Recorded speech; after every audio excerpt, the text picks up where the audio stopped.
तो दोस्तों, अगर आप बीएड की पाठ्यक्रम के किसी भी वर्ष में किसी भी सेमेस्टर में एनरोल्ड हैं, आपको कोई समस्या हो रही है आपके कोर्सेज को पूरा करने में, नोट्स बनाने में, आंसर कैसे लिखना है या किसी प्रकार की भी समस्या, असिस्टेंट और गाइडेंस या 1-to-1 इंटरेक्शन के लिए आप मेरे बैचेस को ज्वाइन कर सकते हैं।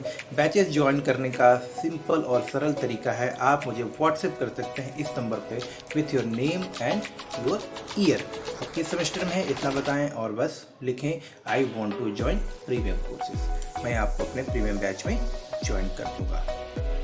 नमस्कार दोस्तों, और स्वागत है आपका आपके अपने YouTube चैनल बीएड एग्ज़ाम पर। और दोस्तों, आज के इस वीडियो में हम एक बहुत ही इम्पॉर्टेंट क्वेश्चन स्वास्थ्य शिक्षा से, माफ़ करिएगा, शारीरिक शिक्षा से यहाँ पर डिस्कस करने वाले हैं। और ये जो क्वेश्चन है कई बार आप लोग पूछ रहे हैं कमेंट्स के माध्यम से, व्हाट्सएप पे, टेलीग्राम पे, तो मुझे लगा कि शायद इस प्रश्न का उत्तर मुझे अपने अनुसार भी आप लोगों को दे देना चाहिए। और ये प्रश्न दोस्तों एक बहुत ही कॉमन टाइप का क्वेश्चन है, लेकिन इस तरह के जो प्रश्न आते हैं, जैसा कि मैंने आपको कई बार बताया, ये ओपन एंडेड क्वेश्चंस होते हैं, जिनको कि अगर आपके एग्ज़ाम्स में ऐसे क्वेश्चंस आते हैं तो बहुत सोच समझकर इनका उत्तर देना पड़ता है। ऐसे प्रश्नों को उत्तर करने से पहले मैं आप सबको सलाह यही देना चाहूँगा कि पहले इन प्रश्नों को आप ठीक से समझ लें, उसके बाद ही आप सोचें कि इसमें आपको उत्तर लिखना क्या है, यानी कि उत्तर में क्या पॉइंट्स डालने हैं या क्या पॉइंट्स आप लिखने वाले हैं, उसके बाद आप उत्तर लिखना शुरू करें। तो आइए डिस्कस कर लेते हैं। क्वेश्चन है कि explain biological theories in physical education. तो जो शारीरिक शिक्षा होती है उसमें जैविक सिद्धांत जो इस्तेमाल होते हैं, यानी कि शारीरिक शिक्षा में जो जैविक सिद्धांत होते हैं, हमें उनकी व्याख्या करनी। इसको थोड़ा और आराम से समझते हैं। आप सबको पता है दोस्तों कि जो शारीरिक शिक्षा है इसका उद्देश्य है, या फिर आप देखें स्वास्थ्य शिक्षा, इसका भी उद्देश्य, जो भी शिक्षा हम प्राप्त करते हैं उसका कोई न कोई आधार होता है। तो इसी तरह से जब हम बात करते हैं शारीरिक शिक्षा की, यानी कि फिजिकल एजुकेशन की, तो इसका अर्थ होता है कि फिजिकल एजुकेशन देना आवश्यक है। देना आवश्यक है, इसका अर्थ ये है कि इसके कुछ कारण हैं। फिजिकल एजुकेशन के बिना शायद हमारे जीवन में कुछ ऐसा है जो पूर्ण नहीं होता, कंप्लीट नहीं रहता। तो वो क्या है जो पूर्ण नहीं रहता, किन चीज़ों की पूर्ति हेतु हमें शारीरिक शिक्षा की आवश्यकता है, यही वो सिद्धांत हैं जो हमें बताने का प्रयास करते हैं कि आखिर शारीरिक शिक्षा क्यों महत्वपूर्ण है हमारे लिए, या स्कूल में जो शारीरिक शिक्षा दी जा रही है उसे क्यों दिया जाना चाहिए। तो असल में ये जो सिद्धांत है, हमें आपको इस तरह से भी ये प्रश्न पूछा जा सकता था कि शारीरिक शिक्षा की क्या आवश्यकता है। तो बात वही है, यहाँ पे जैविक सिद्धांत है, तो थोड़ा सा हमको ये ध्यान रखना है कि जो एकदम से आनुवांशिक, मतलब कि हमारे अस्तित्व के लिए, हमारे जीवन के लिए शारीरिक शिक्षा क्यों आवश्यक है, इस बात को बताने के लिए कौन से ऐसे सिद्धांत हैं जो इस बात के महत्व को हमको समझा पाते हैं कि अगर आप शारीरिक रूप से स्वस्थ रहते हैं तो आप अपना जीवन अच्छे तरह से जी सकते हैं, स्वस्थ जीवन जी सकते हैं और लंबी आयु तक जीवन जी सकते हैं। ताकि उन प्रमुख सिद्धांतों को समझते हैं जिनके आधार पर शारीरिक शिक्षा दी जाती है, या शारीरिक शिक्षा की जो पाठ्यक्रम है, जो संरचना है, उसको की जा रही है। तो कुछ प्रमुख सिद्धांत इनको मैं ब्रीफ में बता रहा हूँ, आप चाहे तो इसमें कुछ और पॉइंट्स ऐड कर सकते हैं, थोड़ा एक्सप्लेन भी कर सकते हैं। तो सबसे पहले दोस्तों हमको ये समझना पड़ेगा कि जो शारीरिक शिक्षा है ये कई सारी जो आपके फील्ड्स होती है, कई सारी जो शिक्षा की प्रणाली है, या कई सारी जो हमारी शारीरिक आवश्यकताएं हैं उनसे जुड़ा हुआ है। तो ये क्या, इंटरडिसिप्लिनरी सब्जेक्ट है, यानी कि बहु विषय से संबंधित आपका एक विषय है। यहाँ पर आप देख सकते हैं कि देखिए, यहाँ पे पढ़ते हैं कि शारीरिक शिक्षा की अवधारणा कई अलग अलग महत्वपूर्ण जैविक सिद्धांतों पर आधारित है, और ये सिद्धांत काफ़ी हद तक इस बात को प्रभावित करते हैं कि जो शारीरिक शिक्षा प्रदान की जा रही है, शारीरिक शिक्षा का जो पाठ्यक्रम होगा उसमें आपको क्या, कैसे और क्यों पढ़ाया जाना है, तो हर एक चीज़ उसमें निश्चित किया जाता है। तो ये सिद्धांत अगर हम समझ जाते हैं तो इस बात को हम समझ पाते हैं कि आखिर शारीरिक शिक्षा क्यों आवश्यक है। आइए निम्नलिखित कुछ महत्वपूर्ण जैविक सिद्धांतों के बारे में समझते हैं, जो कि आपको इस बात को समझने में मदद करेंगे कि वो कौन से प्रमुख जैविक सिद्धांत हैं जो शारीरिक शिक्षा को हमारे लिए महत्वपूर्ण बनाते हैं। तो सबसे पहले है थियरी ऑफ हेरिडिटी। जी हाँ दोस्तों, आप लोगों ने डार्विन के बारे में, डाल्टन के बारे में तो पढ़ा ही होगा। इसी तरह से हम लोग यहाँ पर चीज़ों को समझने का प्रयास करेंगे। देखिए, वंशानुक्रम का सिद्धांत, आप सबको पता है दोस्तों कि हम सभी की जो शारीरिक विशेषताएं होती है, व्यक्तिगत विशेषताएं होती हैं, वो बहुत हद तक जो है हमारे वंशानुक्रम पे, यानी हेरिडिटी पे, जीन्स पर डिपेंड करती है। तो विकास पर वंशानुक्रम के प्रभाव को समझाते हुए या समझते हुए शारीरिक शिक्षा प्रदान करते समय हम इस बात को समझने का प्रयास करते हैं कि हमारा विकास कैसे हुआ है, मनुष्य का विकास कैसे होता है, किस प्रकार से मनुष्य की शारीरिक वृद्धि होती है और शारीरिक विकास होता है, मानसिक विकास होता है। इन सारी चीज़ों की प्रक्रिया को समझते हुए, थियरी ऑफ इवोल्यूशन को, थियरी ऑफ हेरिडिटी को समझते हुए जो है हम शारीरिक शिक्षा को देते हैं। तो सबसे प्रमुख एक जो हम सिद्धांत जो कि शारीरिक शिक्षा को प्रभावित करता है उसमें एक है आपका वंशानुक्रम का सिद्धांत, theory of heredity and theory of evolution. मैं इवोल्यूशन थियरी लिखना भूल गया हूँ, आप उसको यहाँ पर ऐड कर सकते हैं। अब माफ़ करिएगा, है यहाँ पर तो कोई बात नहीं।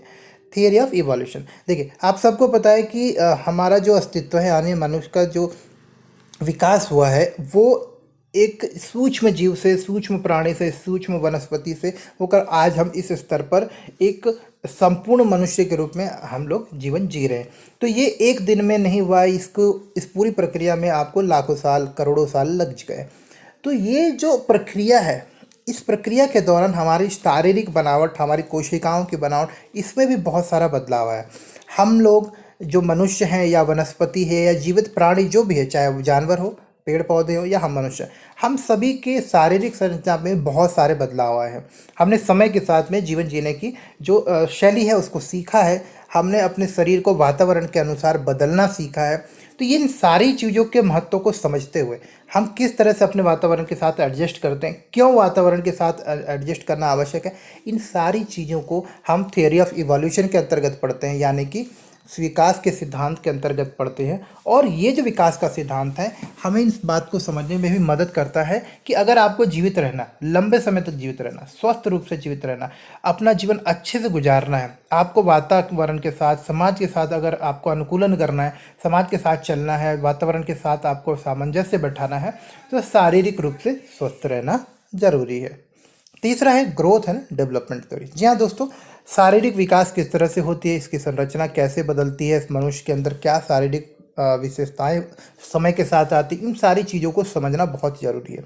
तो विकास और अभिवृद्धि का सिद्धांत जो होता है, जो हमने अब फर्स्ट सेमेस्टर में भी पढ़ा हुआ है, उसको भी यहाँ पर समझना जरूरी है कि किस तरह से शरीर जो है, व्यक्ति धीरे धीरे चीज़ों को सीखता है। पहले पैर हाथ को चलाना सीखता है, फिर वो धीरे धीरे चार पैर मतलब दो पैर और हाथ के मदद से चलना सीखता है, फिर धीरे धीरे लड़खड़ाते हुए खड़ा होता है और धीरे धीरे चलता है और इस तरह से मजबूत होकर, इसी तरह से शरीर के हर एक पक्ष में, हमारे व्यक्तित्व के हर एक पक्ष में, चाहे वो संज्ञानात्मक बात हो, चाहे वो हमारे भावात्मक बात हो, चाहे वो हमारी शैक्षिक विशेषताएं हो, हर एक चीज़ का धीरे धीरे विकास हुआ है। तो विकास और अभिवृद्धि की जो प्रक्रिया है, जिसके अंतर्गत हम बिल्कुल स्टार्टिंग लेवल से, प्राथमिक स्तर से अपने उच्चतम स्तर, शीर्ष स्तर तक पहुँचते, शीर्ष मतलब कौशल को प्राप्त करते हैं, इस स्तर को भी समझना जरूरी है कि किस तरह से व्यक्ति जो है धीरे धीरे चीज़ों को सीखते हुए आगे बढ़ता है। तो शारीरिक शिक्षा देते वक्त इस बात का पूरा ख्याल रखा जाता है हम इस बात को समझें कि वृद्धि और विकास कोई एक दिन की प्रक्रिया नहीं है, ये लंबे समय तक चलने वाली प्रक्रिया है, आजीवन चलने वाली प्रक्रिया है। तो इस प्रक्रिया में समय लगता है, ये समय के साथ ही बढ़ती है। तो इसी प्रक्रिया को, इस सिद्धांत के अनुसार ही शारीरिक शिक्षा को भी छात्रों को दिया जाता है। ऐसा नहीं होता है कि एक छोटे बच्चे को भी वही व्यायाम, वही शारीरिक अभ्यास या वो सारी शिक्षाएं दी जाए स्वास्थ्य संबंधी, शारीरिक अभ्यास संबंधी, जो एक प्रौढ़ व्यक्ति को या फिर एक बहुत ही मैच्योर व्यक्ति को दिया जा रहा है। तो अंतर होता है। तो उम्र अनुसार, आवश्यकता अनुसार शारीरिक शिक्षा कैसे दी जा सकती है, इस बात को समझने में विकास और अभिवृद्धि का सिद्धांत हमें मदद करता है।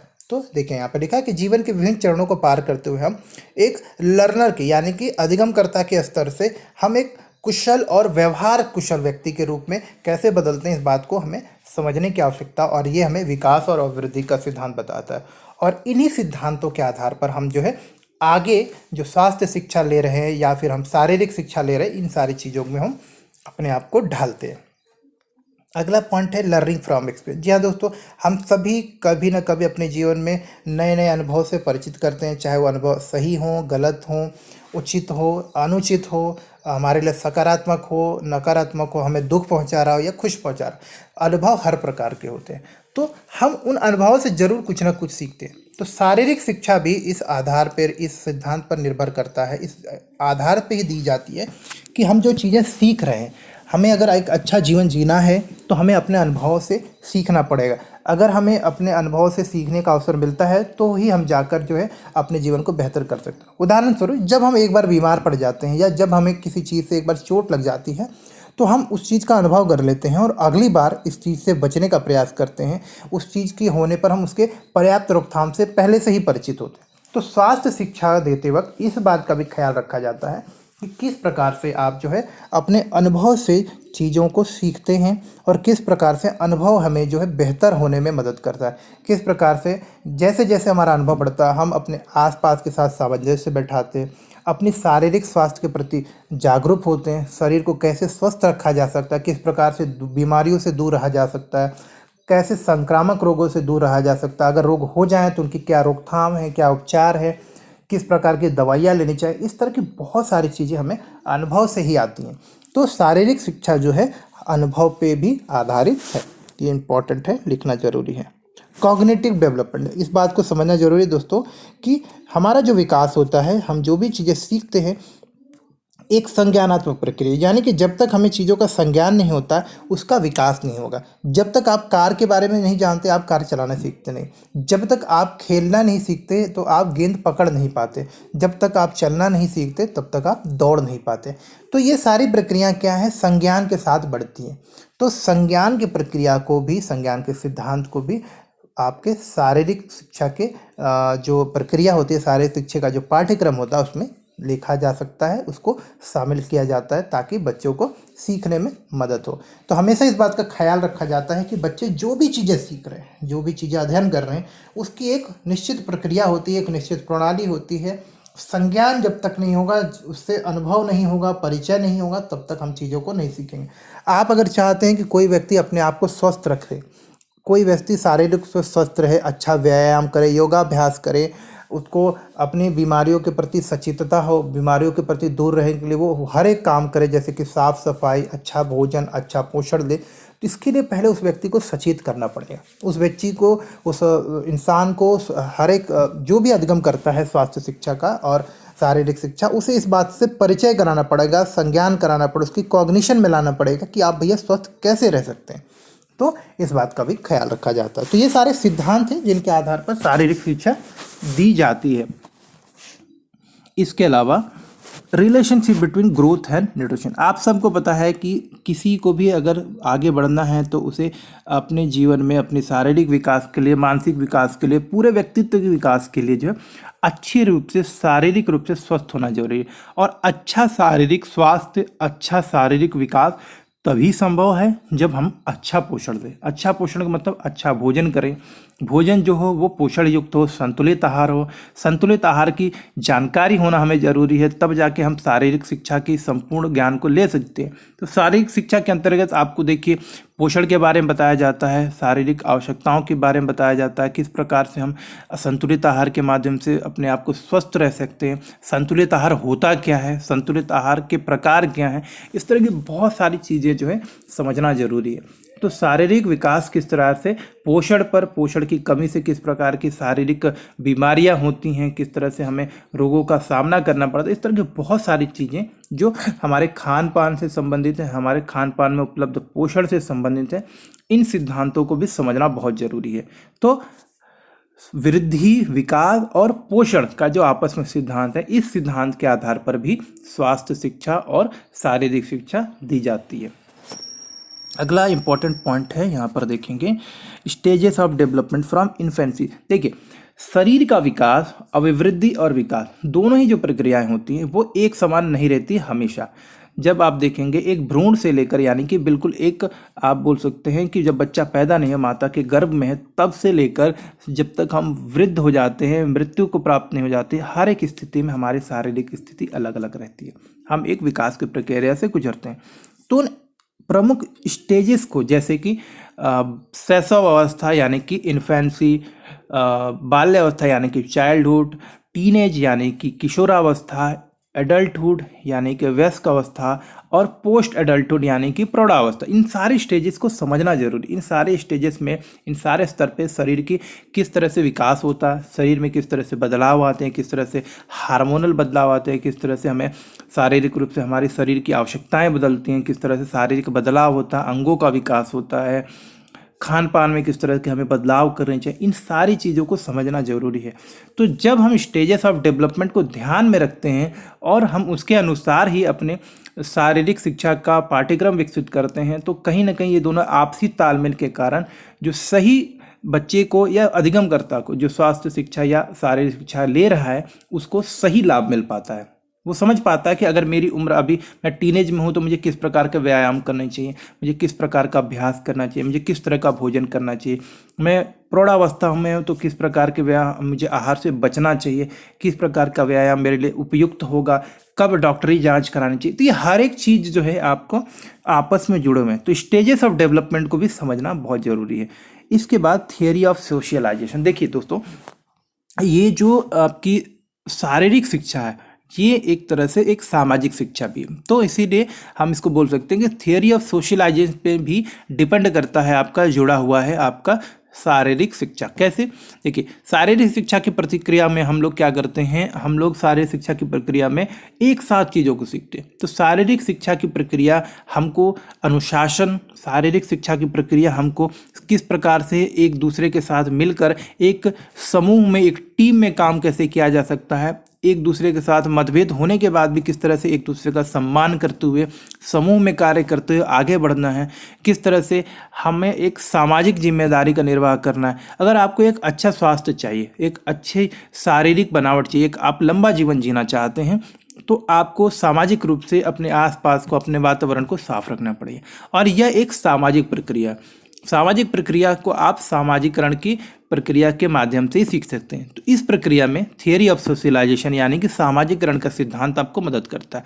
आप सामाजिक व्यवहार सीखते हैं। जब आप सामाजिक व्यवहार सीखते हैं तो आप समझ सकते हैं कि किस प्रकार से आप अपनी भी जिम्मेदारियां निभा सकते हैं और लोगों को भी प्रेरित कर सकते हैं कि वो अपने आसपास के वातावरण को स्वच्छ रखें, पर्यावरण को अच्छा बनाएं, पर्यावरण को संतुलित बनाएं, प्रदूषण की मात्रा को कम करें, किस प्रकार से हम अपने आप को बीमारियों से दूर रख सकते हैं, किस तरह से संक्रामक रोगों के संपर्क में आने से अपने आप को बचा सकते हैं, लोगों में जागरूकता ला सकते हैं। तो ये सारे काम क्या है, सामाजिक प्रक्रिया। और ये सारी चीज़ें हम विद्यालय के माध्यम से, अपने आसपास के माध्यम से सीखते हैं, जो कि शारीरिक शिक्षा का एक अभिन्न अंग है। तो ये कुछ प्रमुख सिद्धांत हैं जो शारीरिक शिक्षा के जैविक सिद्धांतों के रूप में काम करते हैं, और यही आपको अपने एग्जाम में लिखना भी है। इसके अलावा कुछ और पॉइंट्स याद आएँ तो प्लीज़ उनको एग्जाम में जरूर लिख लीजिएगा। मिलते हैं अगली बार एक और इम्पॉर्टेंट क्वेश्चन के साथ। तब तक के लिए नमस्कार और धन्यवाद।